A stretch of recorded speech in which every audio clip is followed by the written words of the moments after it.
Hello everyone, welcome back to our channel Eduwiz academy and I hope you are well and healthy. This is Shweta Panchal. स्वागत है आपका आज की इस video में। और आज की इस वीडियो में हम डिस्कस करने वाले हैं इंपॉर्टेंट आर्टिकल्स। भारत के संविधान में कुछ इंपॉर्टेंट आर्टिकल्स हैं जो आपके एग्जाम के लिए काफी ज्यादा हेल्पफुल रहने वाले हैं। तो चलिए स्टार्ट कर लेते हैं वीडियो। इससे पहले कुछ एक फैक्ट्स वगैरह भी देखेंगे, ठीक है। तो वीडियो अच्छी लगी तो लाइक कर दें और शेयर और चैनल को सब्सक्राइब आप जरूर ही कर लें। इसके अलावा सोशल मीडिया हैंडल्स है, ये भी आप जाकर फॉलो कर सकते हैं और डिस्क्रिप्शन बॉक्स में देख सकते हैं। काफी इंपॉर्टेंट जो वीडियोस हैं उनके लिंक्स आपको मिल जाएंगे ये क्लासेस के, जिसमें कि आपके एमसीक्यूज हैं, काफी हेल्पफुल रहेंगे आपको। What is a constituent assembly? जब हम संविधान की बात करते हैं, संविधान बनाना एक बहुत ही आसान चीज नहीं थी। बहुत सारा स्ट्रगल लगा, बहुत सारे आंदोलन लगे, उसके बाद जाकर कहीं संविधान सभा के गठन की बात हुई, फिर संविधान सभा का निर्माण हुआ और उसके बाद संविधान बहुत टाइम बाद फिर संविधान बना। तो ये सारी चीजें हम देखेंगे यहाँ पर क्या क्या इंपॉर्टेंट चीजें हैं। तो कॉन्स्टिट्यूएंट असेंबली यानी संविधान सभा से रिलेटेड कुछ चीजें देख लेते हैं। संविधान सभा क्या है? एक ऐसी संस्था है जो विशेष रूप से संविधान के निर्माण या संशोधन के लिए बनाई गई थी। और संविधान सभा के पास वो सारे के सारे नॉर्म्स थे, वो सारे के सारे मापदंड थे जिनको निर्धारित करने या बदलने की शक्ति है, जो कि किसी क्षेत्र की राजनीतिक या सामाजिक व्यवस्था के कामकाज को नियंत्रित करती है। तो बेसिकली कहें तो संविधान सभा एक ऐसी जगह थी जहां पर बैठकर संविधान को बनाया गया, ठीक है। तो संविधान सभा का उद्देश्य क्या था? भारत के संविधान का ड्राफ्ट तैयार करना और उसको तैयार करना, क्योंकि ये एकमात्र ऐसा तरीका था जिससे भारत में आत्मनिर्णय की अवधारणा को लागू किया जा सकता था। ये संविधान सभा है, सारे मेंबर्स यहाँ पर बैठे हुए हैं और ये जवाहरलाल नेहरू जी हैं। चलिए आगे बढ़ते हैं। What is the historical background of constituent assembly in India? यानी भारतीय संविधान सभा जो है उसका हिस्टोरिकल बैकग्राउंड क्या रहा? सबसे पहले किसने इस बारे में बात की, उसके बाद फिर आगे क्या प्रोसेस रहा? तो 1934 की बात है। 1934 में सबसे पहले इसके बारे में बात की गई, किसके द्वारा? एम एन रॉय के द्वारा, ठीक है। और ये कम्युनिस्ट आंदोलन के अग्रणी थे, ठीक है। इन्होंने पहली बार संविधान सभा का विचार रखा और ईयर क्या था? 1934। नेक्स्ट ईयर यानी 1935 में भारतीय राष्ट्रीय कांग्रेस ने सबसे पहले भारत के संविधान को बनाने के लिए संविधान सभा की मांग की थी, ठीक है। उसके बाद फिर 38 आ जाता है ईयर। इसमें जवाहरलाल नेहरू ने घोषणा की कि स्वतंत्र भारत का जो संविधान है वो बिना किसी बाहरी हस्तक्षेप के वयस्क मताधिकार के आधार पर चुनी गई संविधान सभा द्वारा ही बनाया जाएगा। यानी इन्होंने ये चीजें क्लियर कर दी थी कि क्योंकि हम भारत के लोगों द्वारा ही इसको बनाएंगे तो बाहर के लोगों का कोई भी हस्तक्षेप इसमें इंटरफेयर नहीं होगा, क्योंकि हम जानते हैं यहाँ के लोगों की क्या डाइवर्सिटी है, क्या डिमांड है और क्या क्या चीजें हैं जो हमें इसमें ऐड करनी है। तो बाहर के किसी भी व्यक्ति का हस्तक्षेप नहीं होगा। हमारी संविधान सभा होगी जिसमें हम लोग ही काम करेंगे उसके लिए, ठीक है। 1940 में यानी 1940 में पहली बार संविधान सभा की मांग को 1940 के अगस्त में स्वीकार किया गया था। उसके बाद 1942 आता है इंपॉर्टेंट ईयर, जिसमें क्या है? सर स्टैफोर्ड क्रिप्स एक स्वतंत्र संविधान बनाने के लिए एक मसौदा यानी एक ड्राफ्ट प्रस्ताव के साथ भारत आए थे, लेकिन जिसे मुस्लिम लीग ने अस्वीकार कर। नेक्स्ट हम बात करेंगे 1946, जिसमें की क्या बात की गई थी कि कैबिनेट मिशन भारत आया, जिसने 2 संविधान सभाओं के विचार को खारिज कर दिया था यानी मना कर दिया था, क्योंकि जो मुस्लिम थे उन्होंने डिमांड की थी संविधान सभा की अपनी अलग। इसलिए संविधान सभा की स्थापना के लिए 1946 की कैबिनेट मिशन योजना के अनुसार चुनाव कराए गए। तो कई बार क्वेश्चन आ जाता है कि संविधान सभा जो है वो कौन सी योजना के अनुसार चली? तो 1946 की कैबिनेट जो मिशन योजना है उसके अनुसार, ठीक है। इसमें चुनाव कराए गए और फिर मेंबर्स आए और फिर उन्होंने अपना काम शुरू किया। तो कॉन्स्टिट्यूशन जो है भारत का वो सबसे ज्यादा बड़ा एक कॉन्स्टिट्यूशन है पूरी दुनिया में, कहा जाए तो लॉन्गेस्ट कॉन्स्टिट्यूशन है भारत का ही। और इसके अंदर 395 आर्टिकल्स हैं, इसके अलावा 22 पार्ट्स हैं और 8 स्केड्यूल्स है यानी अनुसूची है। ये हम बात करें स्टार्टिंग की, जब जो संविधान बनाया गया था, ये उस वक्त की बात है मौलिक रूप से, यानी जब स्टार्टिंग में संविधान बनाया गया था। उसके बाद 29 अगस्त 1947 में the drafting committee of Indian constitution was appointed and had 7 members. जो ड्राफ्टिंग कमेटी थी उसके अंदर कितने मेंबर्स थे? 7 मेंबर्स थे। ये इंपॉर्टेंट है, कई बार एग्जाम में क्वेश्चन पूछ लिया जाता है, तो 7 मेंबर्स आपको ध्यान रखने ही रखने हैं। ये आपका आलादी कृष्णा स्वामी अय्यर, इसके अलावा एन गोपाल स्वामी, इसके अलावा doctor B R Ambedkar chairman of drafting committee, K M Munshi, इसके अलावा मोहम्मद सदुल्ला, इसके अलावा बी एल मित्तर, इसके अलावा डी पी खेतान। नेक्स्ट है यहाँ पर BL मित्तर जो है resign due to health issues and was replaced by N Madhav Rao. यानी BL मित्तल जो है उनको रिजाइन करना पड़ा था, किस वजह से? हेल्थ इशू हो गया था उनके साथ, और उनकी जगह पर कौन आया था फिर? N Madhav Rao. DP Khetan died in 1948 and was replaced by TT Krishnamachari. दो नेम है, आपको ध्यान रखने, कई बार क्वेश्चन यहाँ से भी बन जाता है, इसलिए आपको ध्यान रखनी है। DP खेतान जो है उनकी डेथ हो गई थी 1948 में, इसलिए उनको रिप्लेस किया था किसने? TT कृष्णामाचारी ने। ठीक है, आगे बढ़ते हैं। मेकिंग ऑफ इंडियन कॉन्स्टिट्यूशन यानी कॉन्स्टिट्यूशन का निर्माण, इससे रिलेटेड कुछ एक चीजें हैं, जैसे कि संविधान का जो निर्माण है वो 1949 में 26 नवंबर को संविधान सभा द्वारा पूरा किया गया। उसके बाद भारत के संविधान का जो मसौदा है, ड्राफ्ट है, तैयार करने और उसे अंतिम रूप देने में कितना टाइम लगा, ये क्वेश्चन अक्सर पूछ लिया जाता है।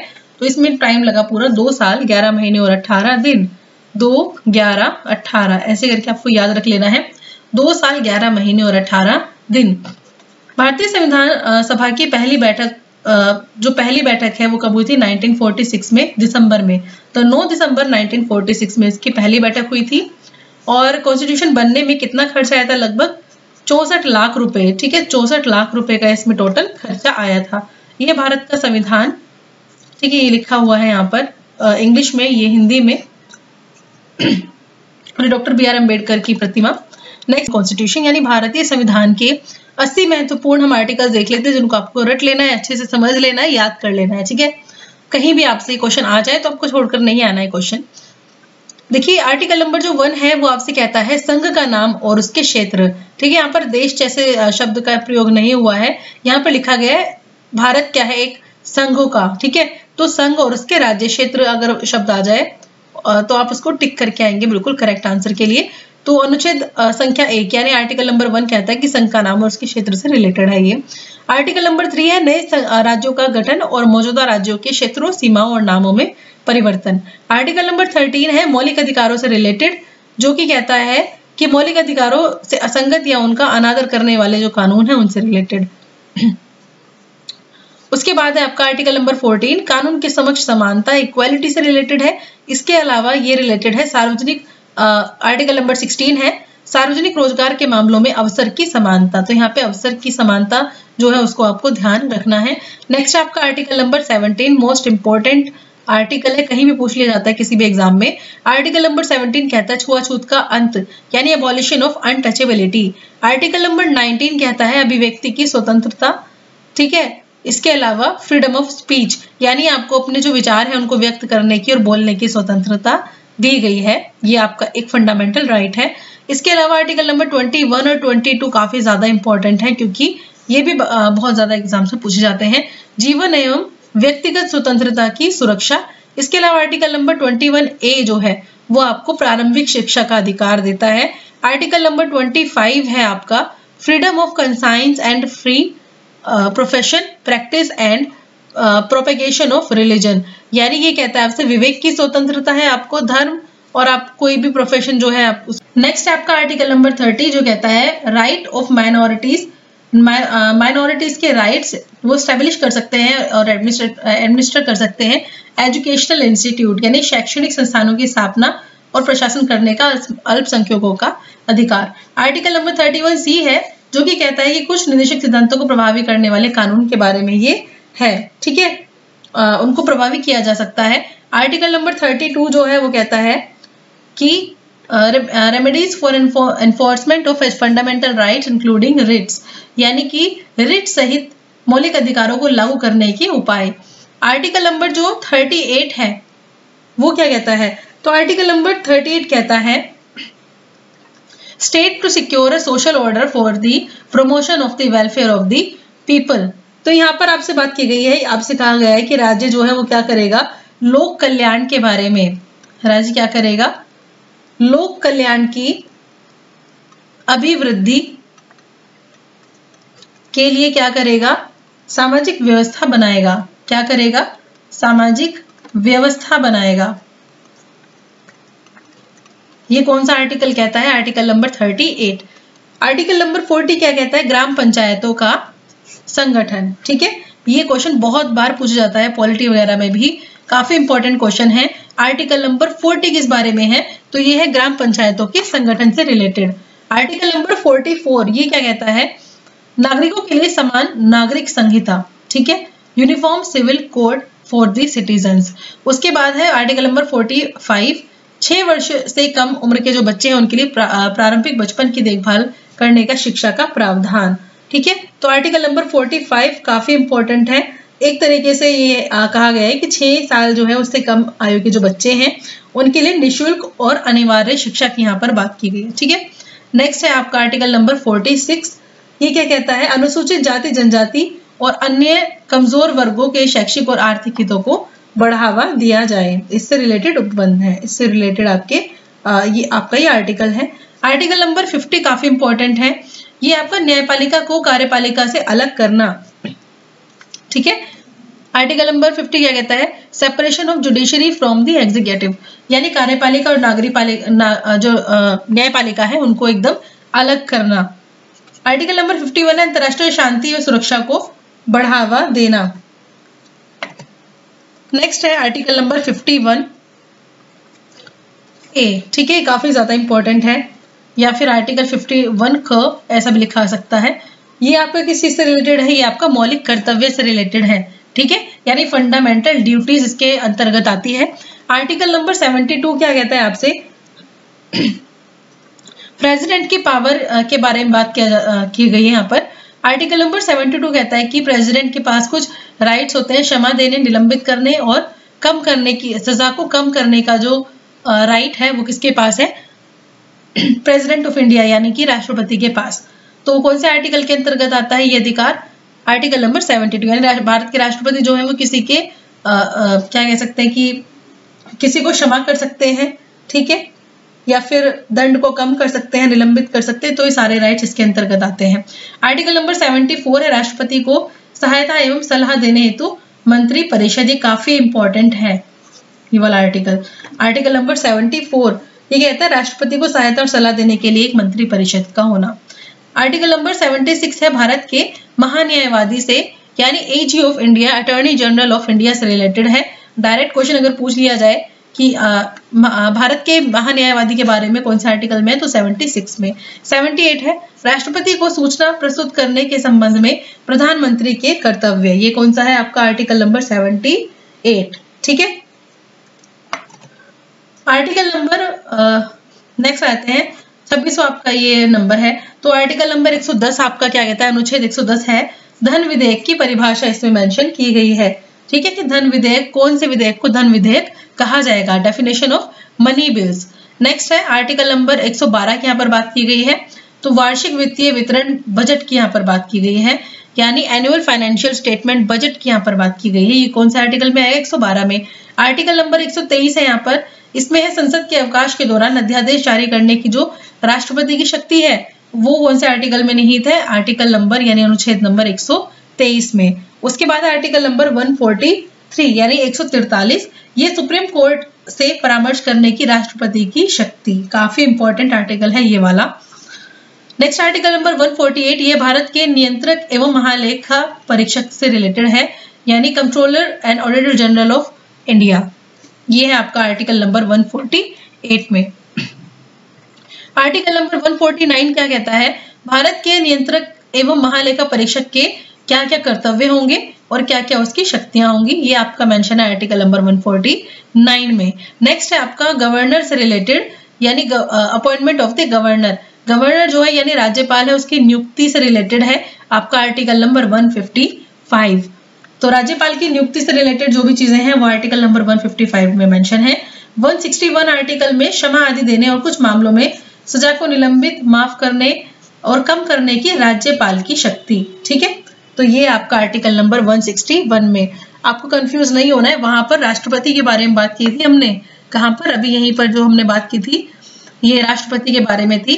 तो आर्टिकल नंबर 72 से कंफ्यूज नहीं होना है आपको, ठीक है। आर्टिकल नंबर 272 है, वो राष्ट्रपति को अधिकार देता है किसी भी व्यक्ति की जो सजा है उसको कम, निलंबित या फिर माफ कर देना।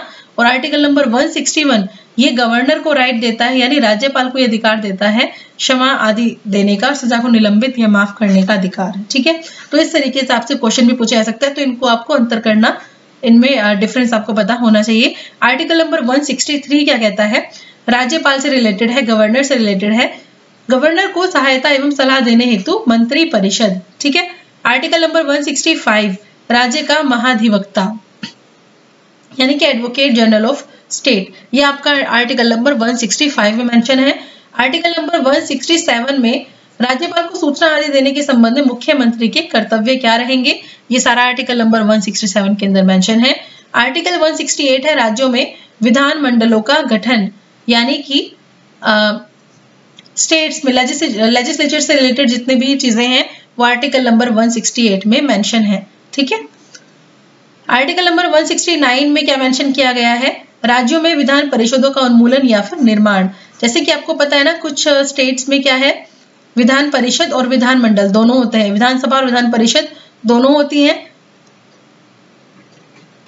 विधान परिषद और विधानसभा दोनों होती हैं, लेकिन सभी के अंदर ये दोनों जो सिस्टम है देखने को नहीं मिलते हैं। कई जगह पर विधान परिषद नहीं होती है, तो क्या बोला गया है, राज्यों में विधानसभाओं की ये रहा आर्टिकल नंबर 169 क्या कहता है, काफी इंपॉर्टेंट है। किसी राज्य में विधान परिषद को खत्म करना या फिर उसको लाना, निर्माण करना, ये रिलेटेड है आपका आर्टिकल नंबर 169 से। आर्टिकल नंबर आपके लिए क्वेश्चन है, आपको ये बताना है कि कौन कौन से स्टेट में ऐसे हैं जहां पर विधान परिषद और विधानसभा दोनों ही मौजूद हैं, ठीक है, कौन से स्टेट में है आज भी। 170 आर्टिकल जो है वो कहता है कि राज्यों में विधानसभाओं की संरचना से रिलेटेड है, यानी लेजिस्लेटिव असेंबली से रिलेटेड है स्टेट्स में, आर्टिकल नंबर 170। 171 आर्टिकल नंबर 171 कहता है राज्यों में विधान परिषदों की संरचना, यानी composition of legislative councils in the state. Next article number 172, ये क्या कहता है आपसे, राज्य विधान मंडलों की अवधि, यानी कि राज्य के जो विधान मंडल है उनकी ड्यूरेशन क्या रहने वाली है, होती है, ये है आपका आर्टिकल नंबर 172।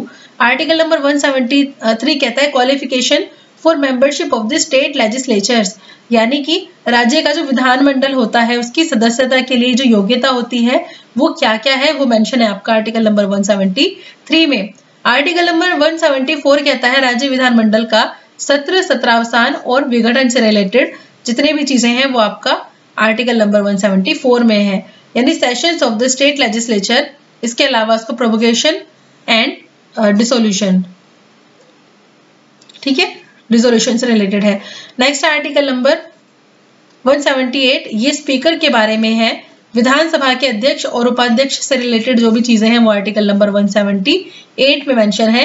194 में महाधिवक्ता की शक्तियां, विशेषताएं और प्रतिरक्षा।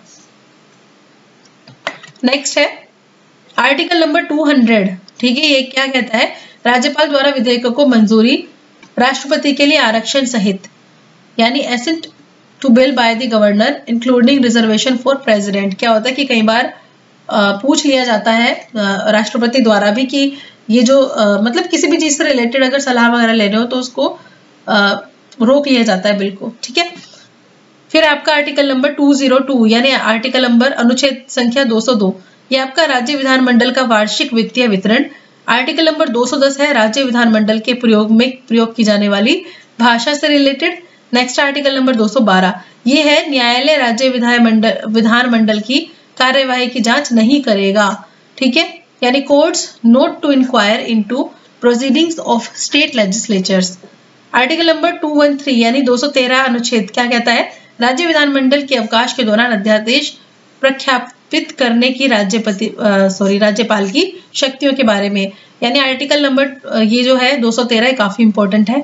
पावर ऑफ गवर्नर की शक्तियों के बारे में है, ये क्या कर सकता है, किसी ऑर्डिनेंस से यानी किसी अध्यादेश से रिलेटेड है, ठीक है, during the recess of the state, यानी कि कोई जो अध्यादेश है वो प्रख्यापित किया जा सकता है या नहीं, ये किसके द्वारा, गवर्नर द्वारा। ये आर्टिकल नंबर 213 में मेंशन है। आर्टिकल नंबर 214 ये कहता है राज्यों के लिए उच्च न्यायालय होगा, ठीक है, यानी हाई कोर्ट से रिलेटेड जो मेंशन किया गया है ये किया गया आर्टिकल नंबर 214 में। आर्टिकल नंबर 217 कहता है उच्च न्यायालय के न्यायाधीशों की नियुक्ति और पद की शर्तें जो रहेंगी वो आर्टिकल नंबर 217 में रहेंगी। आर्टिकल नंबर 226 ये है आपका 226, कुछ रिट जारी करने की उच्च न्यायालयों की जो शक्ति है वो बताई गई है आर्टिकल नंबर 226 में। उसके बाद आर्टिकल नंबर 239, ठीक है, आर्टिकल नंबर 239 ए या फिर क भी इसको बोलते हैं। अच्छा, इसके अंदर क्या मेंशन किया गया है, दिल्ली के संबंध में विशेष उपबंध है, ठीक है, special provisions with respect to Delhi. Next 243B constitution of panchayat, ये आपका पंचायतों के गठन से रिलेटेड काफी इंपॉर्टेंट क्वेश्चन है। ये वाले लास्ट के जो दोनों हैं काफी ज्यादा इंपॉर्टेंट क्वेश्चन है। दिल्ली से के संबंध में विशेष प्रावधान आर्टिकल 239A या फिर 239 क। आर्टिकल 243 ये आपका बताता है पंचायतों के गठन के बारे में। नेक्स्ट आपका आर्टिकल नंबर 243C पंचायतों की संरचना, क्योंकि हर एक एग्जाम में आपको पंचायत से क्वेश्चन जरूर ही मिलेगा जिसमें कि आपको अमेंडमेंट भी ध्यान रखने हैं, ठीक है। तो पंचायतों वाला अमेंडमेंट भी आपको याद रखना है और ये आर्टिकल्स भी याद रखने हैं। तो अनुच्छेद नंबर 243C पंचायतों की संरचना से रिलेटेड है। 243G ये पंचायतों की शक्ति, अधिकार और उत्तरदायित्व से संबंधित है। 243K ये पंचायतों के चुनाव से संबंधित है। 249 संबंधित राष्ट्रीय हित में राज्य सूची के सभी मामलों के संबंध में कानून बनाने की संसद की जो शक्तियां हैं वो आर्टिकल है 243 में मेंशन। आर्टिकल नंबर 262 कहता है अंतरराज्यीय नदियों या नदी घाटियों के जल का जो विवाद है उससे संबंधित जो है 262 के अंदर मेंशन है, ठीक है। आर्टिकल नंबर नेक्स्ट है 263, ये अंतरराज्यीय है, यानी कि आपका इंटर स्टेट काउंसिल अंतरराज्य परिषद के संबंध में प्रावधान मेंशन है आर्टिकल नंबर 263 में। 265 में मेंशन कानून के अधिकार के बिना कर नहीं लगाया जा सकता है। Taxes not to be imposed save by authority of law. इसके बाद आर्टिकल नंबर 275 ये संघ की ओर से कुछ राज्यों को अनुदान देने से रिलेटेड है।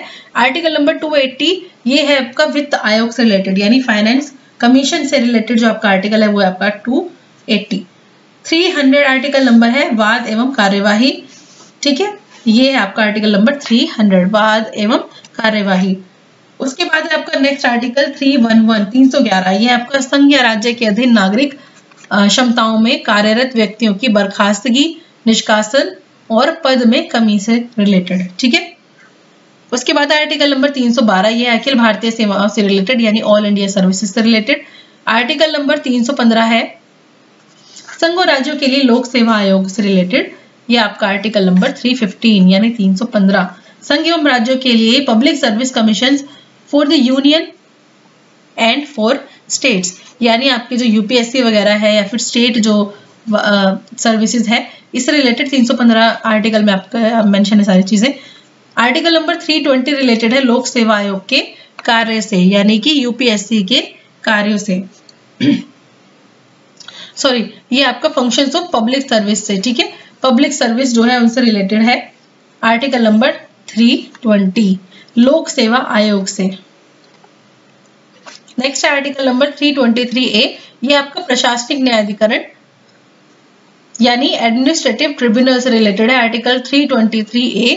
324 है चुनाव के अधीक्षण, निर्देशन और नियंत्रण एवं चुनाव आयोग में निहित इनको किया जाएगा, ठीक है, ये आपका आर्टिकल नंबर 324।